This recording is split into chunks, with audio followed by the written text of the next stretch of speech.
ತಮ್ಮನ್ನ ಬಹಳ ಬೇರೆ ಬೇರೆ ಟೀಕೆಗಳು ವ್ಯಕ್ತವಾಗ್ತಿದೆ. ಅಧ್ಯಕ್ಷರು ಬದಲಾವಣೆ ಆಗಿರ್ತಕ್ಕಂಥ ಮಾತುಗಳು ಕೇಳಿ ಬರ್ತಿದೆ. ಈ ವಿಚಾರದಲ್ಲಿ ಹೈಕಮಾಂಡ್ ಹತ್ರ ತಾವು ಹೋಗಿದೆ, ಏನಾದ್ರು ಏನ್ ವಿಚಾರ?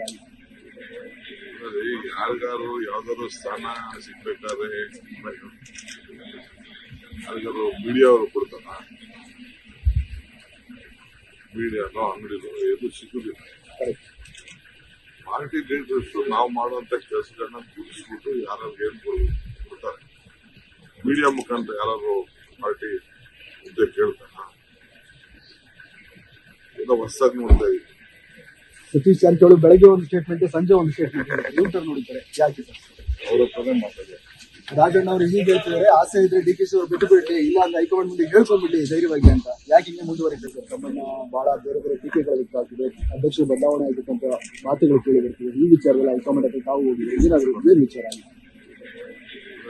ಯಾರಿಗಾರು ಯಾವ್ದಾದ್ರು ಸ್ಥಾನ ಸಿಗ್ಬೇಕಾದ್ರೆ ಯಾರಿಗಾರು ಮೀಡಿಯಾ ಅವರು ಕೊಡ್ತಾರ, ಮೀಡಿಯಾನೋ ಅಂಗಡಿನೋ ಎದು ಸಿಗುದಿಲ್ಲ. ಪಾರ್ಟಿ ಲೀಡರ್ಸ್ ನಾವು ಮಾಡುವಂತ ಕೆಲಸಗಳನ್ನ ಗುರುತಿಸ್ಬಿಟ್ಟು ಯಾರು ಏನ್ ಕೊಡ್ತಾರೆ. ಮೀಡಿಯಾ ಮುಖಾಂತರ ಯಾರು ಪಾರ್ಟಿ ಹುದ್ದೆ ಕೇಳ್ತಾರ, ಏನೋ ಹೊಸದಾಗಿ ನೋಡ್ತಾ ಇದ್ದೀವಿ. ಸತೀಶ್ ಜಾರಕಿಹೊಳಿ ಬೆಳಗ್ಗೆ ಒಂದು ಸ್ಟೇಟ್ಮೆಂಟ್, ಸಂಜೆ ಒಂದು ಸ್ಟೇಟ್ಮೆಂಟ್ ನೋಡಿದ್ದಾರೆ. ಯಾಕೆ ಸರ್? ಅವ್ರ ಹತ್ರನೇ ಮಾತಾಡಿ.